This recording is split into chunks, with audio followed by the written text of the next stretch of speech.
And we're back for our daily college basketball best bets here on Wednesday, March 5th. We have got 8 games today in the National Basketball Association, and we're going to predict every single one of them like we've been doing this entire NBA season. Now, before we get into the predictions today, folks, make sure to hit that subscribe button down below for some more daily NBA predictions here on the channel. Earlier today, we posted our college basketball best bets, English, man. That's linked in the description down below. Make sure to go check out that video, and also make sure to go check out our UFC 313 predictions with Alex Pereira and Magomed Ankalaev in the main event. That is the first ever video on Greedo Plays MMA, so go check that video out. That is linked in the description down below. Subscribe to Greedo Plays MMA, and subscribe to this channel as well as we get on now to the first of our 8 predictions today with the National Basketball Association. We start in Boston, Massachusetts. For the Boston Celtics and the Portland Trail Blazers, Boston is a 10.5 point favorite in this game, and I told you yesterday we would wait to talk about the Portland Trail Blazers and their potential of now finding a way into the Western Conference play-in. It's a possibility now, 100%. Portland has won 5 out their last 6 games. They are 28-34. They only find themselves now 3 games out of the play-in, 4 of the Dallas Mavericks. But it's definitely possible with Kyrie Irving being out for the season now, Anthony Davis likely getting shut down for the rest of the season too. So many question marks around the Dallas Mavericks. We've probably seen Kyrie Irving play his final minutes as a member of that team, and now the door is wide open for Phoenix and Portland. Now sure, Phoenix is probably still the favorite to get there, but Portland's been playing some really good ball. Their schedule, the problem with Portland is their schedule's much harder than Phoenix and Dallas is for that matter too. And obviously that starts tonight because the Boston Celtics are on the schedule. Boston is likely going to win this basketball game. I'm going to take Portland plus 10.5 though. That's the pick for this game. There's no value obviously in Boston minus 550. The Celtics are beatable, though. They've lost 2 out their last 3, picking up a win on Sunday against the Denver Nuggets. Prior to that, though, back-to-back losses to the Detroit Pistons in Michigan and at home to the Cleveland Cavaliers. Now, the anomaly, Jason Tatum's been playing some really good ball recently. Got to give credit to where credit is due, and we'll see if they can take down the Blazers. Do the Blazers have anyone with a weird nickname right now? Oh, I don't think they got anyone like the Paradox or the Anomaly or the Pythagorean Theorem that's playing right now in Golden State, Brandon Podziemski. You know, the nickname renaissance is one of the best things that's happened to the NBA. I'm so glad we just get to call Jason Tatum the Green Gooner now, and it doesn't even get looked at weirdly. Or the Anomaly. Anyways. Portland plus 10.5, here's the pick. This team has been playing great basketball. They are able to stay in games. A win on the road in Philly Monday night, second half of a back-to-back. They were very competitive on Sunday against the Cleveland Cavaliers in Cleveland. I think they're going to be very competitive in this game too. I get it. Donovan Mitchell didn't play on that game on Sunday against the Blazers, but I think Portland's able to stay in this one with Boston. The way that they've been playing, the way that the Celtics have been playing, and everyone right now is on the injury report for Boston. Every guy in their starting lineup is questionable for this game. So let's start with Derek White. Derek White's probable, so whatever. Peyton Pritchard off the bench is probable. Okay, Jaylen Brown, questionable with an illness. Jason Tatum, questionable with a shoulder injury. Drew Holiday's not playing. He's doubtful with the finger injury. And Kristaps Porzingis is doubtful with an illness. Portland plus 10.5 keeps on feeling better. I think there's an outside shot they go into Boston and win. The way the Blazers have been playing, plus 380, doesn't feel like that bad of a bet. If you want to sprinkle, I don't hate it. The official play, though, here is Portland plus 10.5 here on the road at the TD Garden. With all of these injuries adding up for Boston, I think Portland should be able to stay in this game as they make their push potentially to the play-in. Give me Portland on the spread. We move on to our second game of the day, and we go to Charlotte, North Carolina for the Charlotte Hornets and the Minnesota Timberwolves. Again, just something special about this Charlotte team, man. So special. They put out that tweet, and they haven't won a game since. The Lakers haven't lost since either. How did Charlotte beat the Lakers? I don't know. But there's something special about this team. A special kind of ass. Anyways, they lost to the Warriors on Monday night. As expected. Miles Bridges, has been playing good ball. 38 points in the loss to Golden State. Melo's obviously kind of hurt, but he's just playing through it for now. Again, I expect him to get shut down in the upcoming weeks. I think Melo's hurt. He's playing kind of hurt, I think. He's not playing like he was at the start of the season. partially, too, it's that the Hornets are just way out of it, and potentially LaMelo Ball is going to get moved in the offseason. I've been seeing these reports, obviously, since and everything changed with the Luka trade, but if the Mavericks are able to deal Luka, then why wouldn't the Hornets deal LaMelo Ball and see what package they could get back for him? Because, hell, LaMelo's value is never going to be higher. The Hornets have been stuck in a rebuild since they became the Charlotte Hornets again, but, you know, and even with the Bobcats, they were kind of always in a rebuild too. Even though, you know, low-key, quick tangent, guys, when the last Charlotte Bobcats unis were so nice, they should have just stayed the Bobcats. Anyways, you might as well trade Melo, right? If you're going to go right back into another rebuild, you're not trying to compete, you're 14-46, you might as well try to get as many picks as possible. I mean, everyone's trying to, you know, replicate that Thunder rebuild, but I honestly don't mind it. And let Melo play meaningful basketball somewhere else. Now, in this game, I think Minnesota goes on the road and destroys this Charlotte team.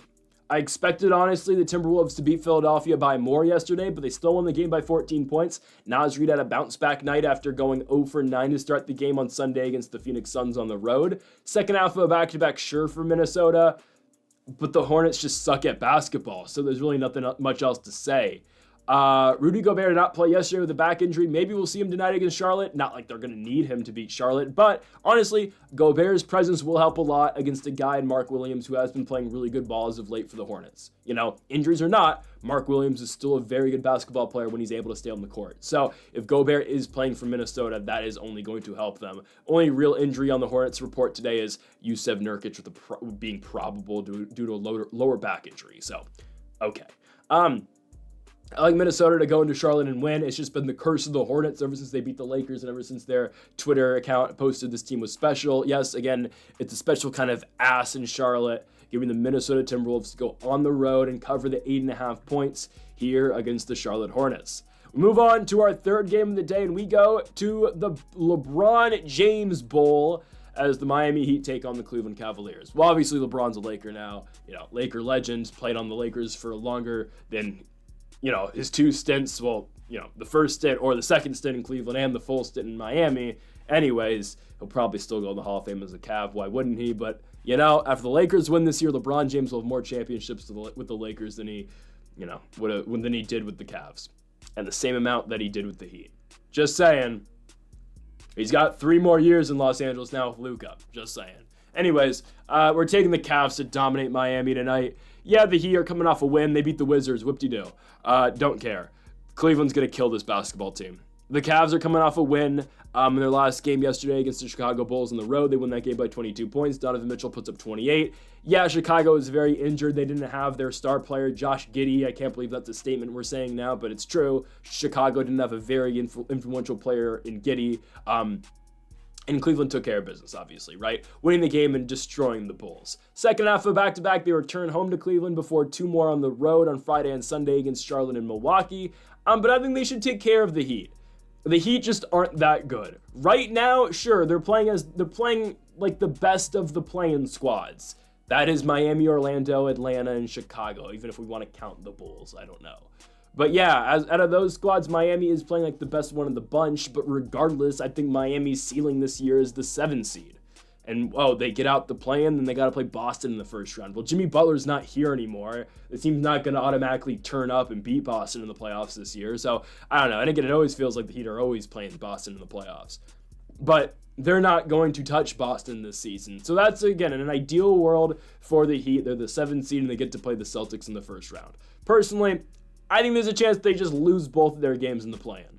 We'll see. I don't even know how it's going to be. We don't know how that's going to work yet, just seeding-wise. I expect Miami versus Atlanta and then Orlando, Chicago, but who knows. Right, I could see the Heat losing to the Hawks and then losing the second one to the Magic. I could easily see it.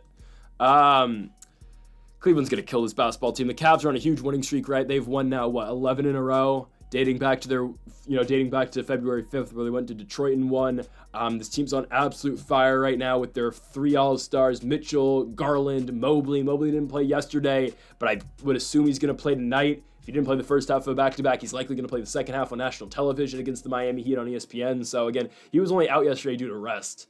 I think Mobley's playing tonight. It just makes the Cavs that much more dangerous. They're such a high-scoring team. They're such a tough team to deal with because of their high scoring and the pace they play with. I easily expect the Cavaliers to win this basketball game, and with the line, 10.5, yeah, give me them to cover that. I just don't think Miami's able to keep up. Bam Adebayo's been playing good ball recently, but just Miami as a whole won't be able to keep up with this team, and they're dealing with some injuries. No Andrew Wiggins, no Jaquez, Davion Mitchell questionable, no Khalil Ware.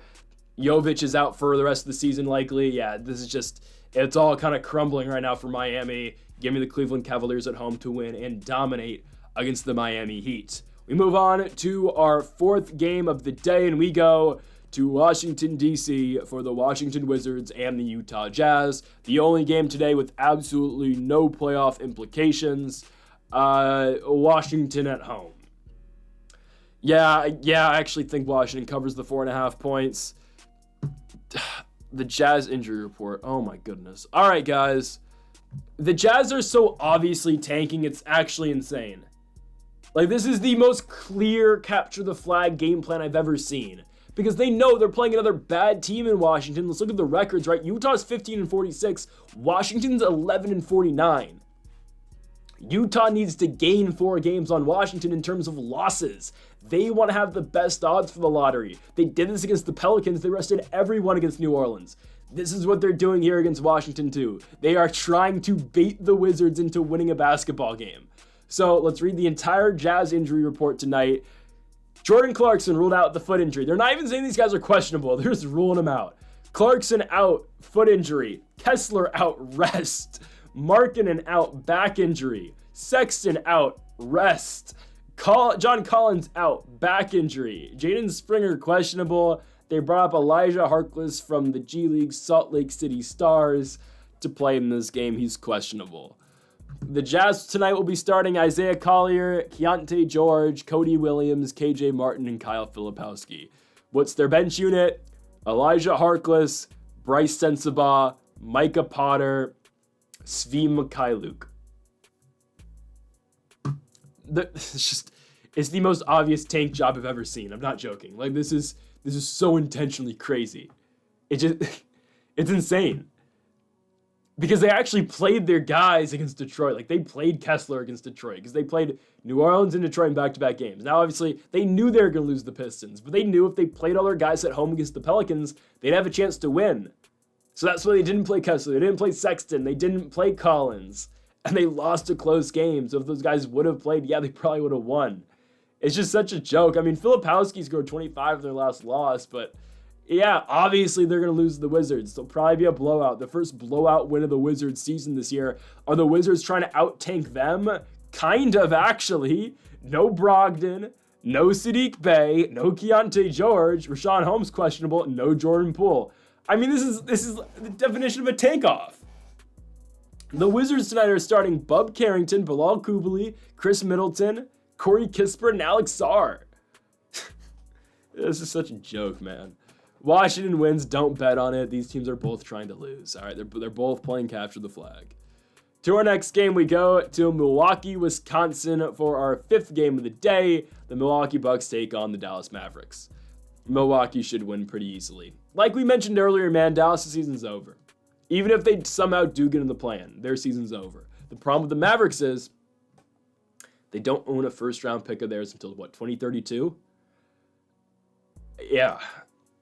They're just screwed, man. They're so screwed.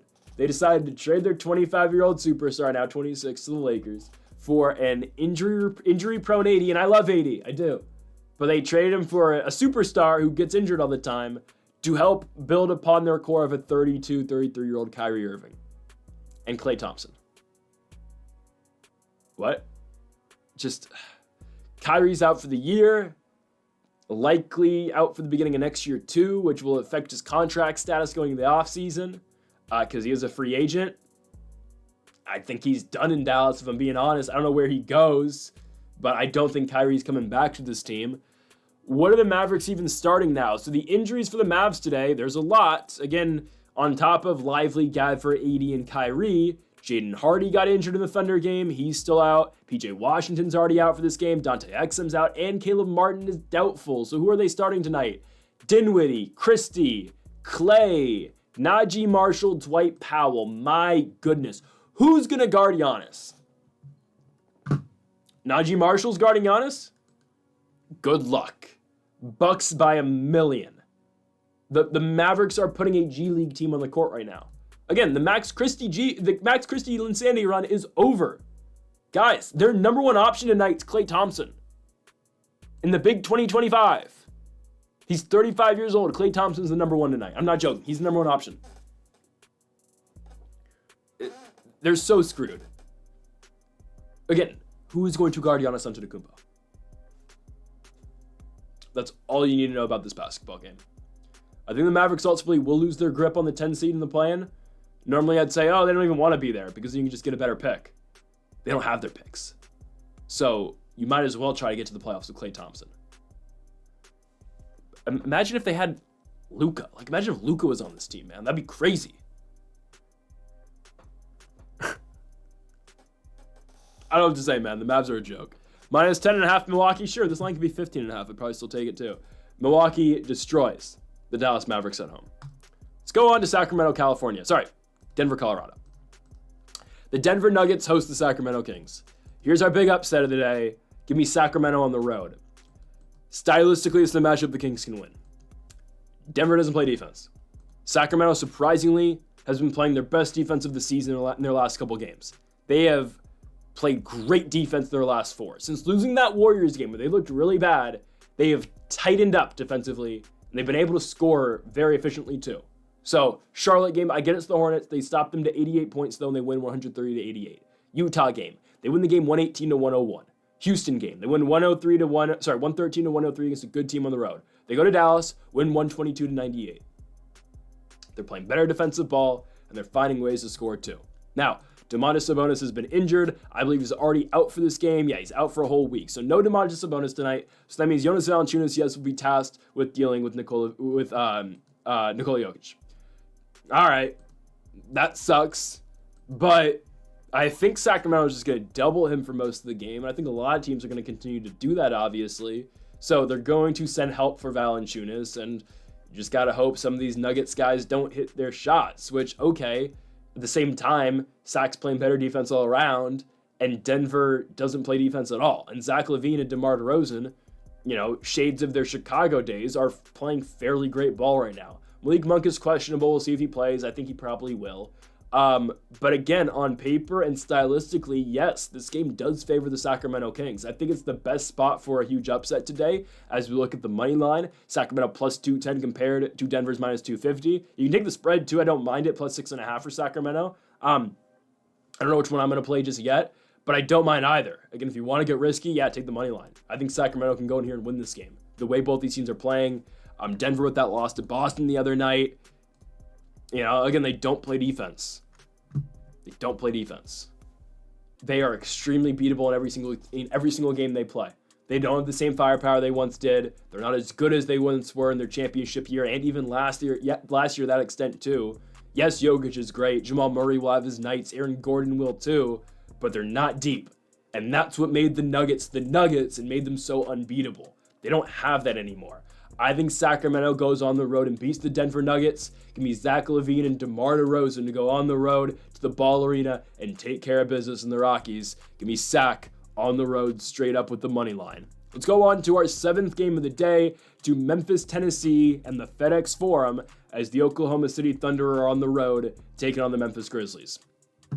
Well, it's always hard to pick against the Thunder, and we're not doing it here. Especially with a Mavericks team that is on a downward spiral right now, not just in terms of their last couple results, but with injuries as well. Jaren Jackson goes out of the game against Atlanta on Tuesday. He's out for a couple weeks. Ja Morant hasn't played in a couple games. He's questionable tonight with a shoulder injury. Santi Aldama out with the calf injury. John Konachar questionable with right knee soreness. Yuki doesn't really play, but he's out with a hamstring injury. Scottie Pippen out with a toe injury, questionable with the toe injury. There's just a lot. It's a lot going on for Memphis. Yeah, Desmond Bane played a really good game the other night, but had 2 costly turnovers. Obviously, the Dyson Daniels steal at the end of the game was much more costly than the other one late in the 4th quarter, but Desmond Bane essentially kind of sold the game for Memphis. Now, in all fairness, they wouldn't have been in the game in the first place without Desmond Bane's triple-double in the 3rd quarter, 35, 10, and 10. But at the same time, Bane couldn't hold on to the ball in the 4th quarter, and Memphis couldn't score in big spots in the 4th quarter either. 3 consecutive losses for the Grizzlies. All 3 of them have been via a buzzer beater. OG Anunoby on Friday, De'Aaron Fox on Saturday, Karis LeVert on Monday. This game's not going to come down to a buzzer beater, though, because they're playing the best team in the NBA. This one's not going to be close. OKC's going to run right over this team. It's on ESPN, on national television, but we know what OKC does to teams like this. I think Houston and Memphis are starting to drown under the circumstances, honestly, through a full season. Yes, they were hot to start the year, but Houston and Memphis are kind of, feeling it right now at the top of the conference. We've seen them now slide to 4 and 5, as right now the West goes 1 OKC, 2 Lakers, 3 Nuggets. There's a very good chance the Rockets fall all the way into the play-in. I don't think Memphis falls that far. They're too talented to fall that deep, fall that low. But there's a chance, yeah, Houston could fall all the way into that 7 potentially, and we see both the Warriors and the Timberwolves, be safe and out of the play-in this year. I think OKC dominates Memphis, though. It's undoubtedly the best team in the NBA right now. Yes, Cleveland's good, but the best player in the NBA plays on OKC. Shai Gilgeous-Alexander with his fourth 50-point game in the last 3 months, 51 against the Rockets. That's just what Shai does, man. How this guy is not already a lock for MVP is beyond me. This Jokic propaganda is insane. Shai's undoubtedly the best player in the league, and he proves it every single night. And with the Grizzlies' injuries, I just don't know how they're going to be able to hang tonight against a Thunder team that has remained relatively healthy all year long with the exception of their bigs. But now, again, Chet's healthy, Hartenstein's healthy. It makes it extremely tough on Memphis, man. It just does. We'll see if Ja plays or not. Regardless if Morant plays, I still like OKC to cover the spread. They're much better than this banged-up Grizzlies team. And the way the Grizzlies have been playing recently, I don't like it, especially against this defensively great team in OKC. Just don't like it at all for the Grizz. Give me the OKC Thunder on the road to win this basketball game and cover the 7.5 points against the Memphis Grizzlies. We go on to our final game of the day, and we go to the Intuit Dome for the Los Angeles Clippers and the Detroit Pistons. Detroit is a 4.5 point favorite. I'm now seeing 5.5, so I guess that line has shifted some, and I understand why. The Clippers choked away a game that was right in their palms yesterday against the Phoenix Suns. Horrible loss. Now, we picked the Suns to win. I just didn't see it coming like that. This team was up huge at half. They were up by 20 plus at one point. They end up losing the game. They were up halfway through the third quarter by 20 points. No, with a minute left in the third quarter, they're up by 20 points. They lost to the Suns. The Suns bared down on defense in the fourth quarter, which they never do. Held the Clippers to 22 and outscored them by 21 points in the fourth quarter to win the basketball game. Shades of what the Suns did sometimes last year. Been very far and few in between since, obviously, but right on for Phoenix. The Clippers just aren't that good right now. We've talked about their offensive struggles, and in the fourth quarter, when they needed to get a bucket, they simply put just couldn't buy one. And now with Norman Powell being out for weeks, this team's screwed. Norman's out for an extended period of time now. He tried to rush it back, I guess, against the Lakers. Maybe he did, maybe he didn't. But now he can't even win Most Improved Player of the Year because he's not going to have the 65 games and he's out for multiple weeks. Kawhi Leonard, not going to play the second half of back-to-back. They're trying to get him ready for the playoffs. But at this point, is there even going to be playoffs for the Clippers? There will be a play-in, sure, but are they going to get that far? I don't know. We can expect probably Ben Simmons and potentially Derrick Jones Jr. back tonight, but they are missing two out their three best guys in Kawhi and Norman Powell. And yeah, Zubac is great too, and James Harden's obviously the other piece of that big three, if you call it that. But man, only so much Harden and Zubac can do. Chris Dunn's playing better ball, don't get me wrong, played really well against the Lakers, but there's only so much, man. This team is just on a downward spiral, and the Detroit Pistons are playing very confident basketball right now. They've only lost once since the All-Star break. They lost to the Denver Nuggets, but other than that, they have won 5 out their last 6 games, back-to-back wins over Brooklyn and Utah. I get it's the Nets and the Jazz, but this team wins. They are a winning unit. Cade Cunningham has continued to lead this team all year long. No Tobias Harris tonight. He's out with a personal issue. Hope everything's great with him, but good with him. But I guess Simone Fontenecchio will probably start, maybe. Nah, they'll just start Ron Holland. They're not going to play Fontenecchio. Anyways, Ron Holland will probably just put 3. They'll move Asar to the 4. They'll play small tonight against the Clippers. They should be fine. I mean, the Clippers start, they're going to start Derek Jones or Batum at the 4 tonight, or Amir Coffey. No, Coffey's going to play the 3. Yeah, I don't like that. Amir Coffey and Nick Batum might play tonight, might start for the Clippers. This team ain't winning jack. Yeah, the Detroit Pistons win and they cover easily on the road here in the Intuit Dome. The Clippers, again, are going nowhere.